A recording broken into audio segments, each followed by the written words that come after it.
Per parlare di contemporaneo voglio prendere questo vinile di Muddy Waters realizzato nel 1968 intitolato Electric Mud per inserirlo nel ragionamento. Voi direte, alla faccia del contemporaneo. Beh, vi assicuro che questa operazione fatta da uno dei padri spirituali del blues fu, a mio avviso, ma non solo mio, una provocazione potente su come radicare il blues al contemporaneo, in questo caso al contemporaneo del 1968. Fu un esperimento che Muddy Waters fece assieme all'etichetta discografica Chess Records, etichetta di riferimento e di spicco per quello che riguarda il blues urbano, dove i classici di Muddy Waters vennero rivisti e messi a contatto con il rock psichedelico, il contemporaneo di quegli anni, generando un cortocircuito non da poco. Anzi, per dirla tutta, nel 1967 Marshall Chess fondò un'etichetta discografica apposita per la produzione di questi album spericolati. L'album fu accolto malissimo dalla stampa americana, ma entrò, come spesso accade, per la prima volta, parlando di un album blues, nella classifica Billboard degli album pop più venduti. Ancora oggi questo album è motivo di scontro tra i conservatori e i progressisti in termini di blues. Al posto dei soliti musicisti di Muddy Waters furono infatti chiamati musicisti considerati più d'avanguardia, tra cui i chitarristi Pete Cosey e Phil Upchurch.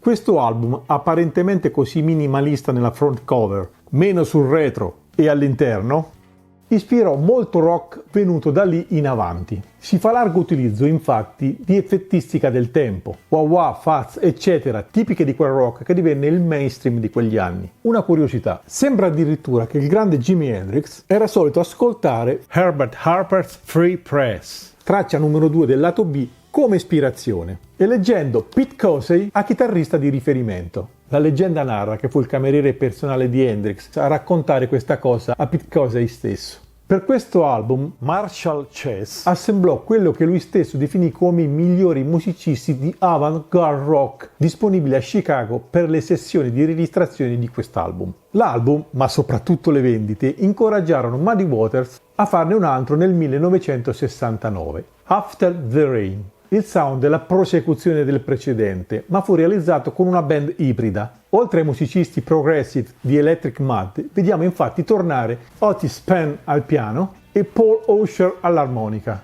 Assieme a questi due dischi di Muddy Waters, non dimentico mai di citare This is Howlin' Wolf's New Album di Chester Barnett, Howlin' Wolf appunto. Questo album all'interno della comunità blues fu un vero e proprio terremoto, in quanto venne fatto un esperimento comunicativo da Marshall Chess, che non funzionò in quel contesto, ma che venne usato negli anni a venire da molti esperti di comunicazione in diretta. Guardate cosa c'è scritto nella front cover di quest'album, praticamente l'ammissione di Howlin' Wolf stesso che l'album gli fa cagare.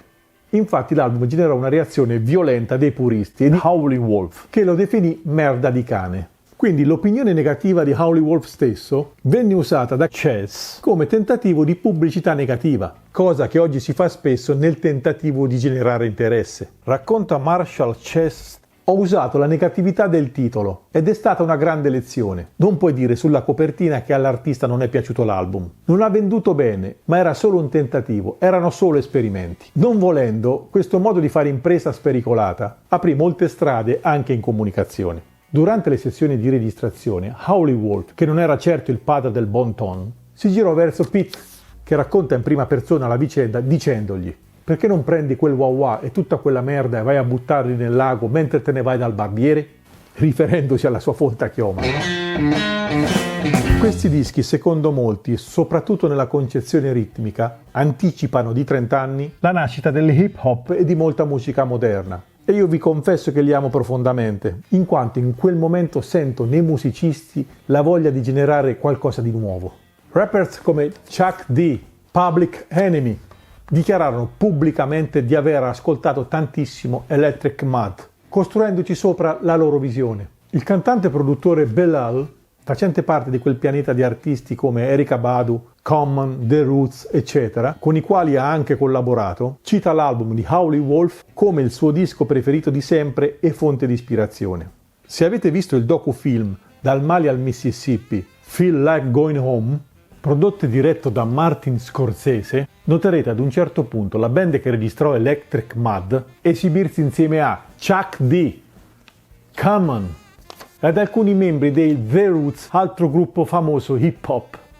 Dietro al mix c'è l'imbiancato ma mai domo Marshall Chess. Everything gon' be alright. Everything gon' be alright, y'all.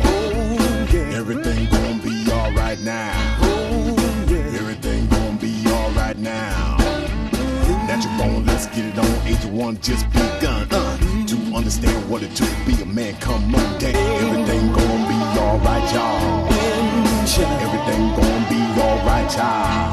There's a serious misconception, got the brothers in the wrong direction. Talking about they're doing it for their own damn protection. Faking pride, flashing guns and talking loud. Talking about the hell with tomorrow, cause Lord, I want you. Everything gon' be alright, spell it. What it take to be a man, full grown, taking care of things, man. That's a born, raising right man. Everything gon' be alright. Everything gon' be alright. Everything gon' be alright. I'm talking about man. What can make a man feel now he's fine. Some believe it's in cars, cash, money, and gold. But Now money did it first, but now we got a brand new burst. A new breed from the pure seed that was planted before the hurt. Bring it all back around. With the help of the Godfathers, we were glad to be their sons. blues, baby.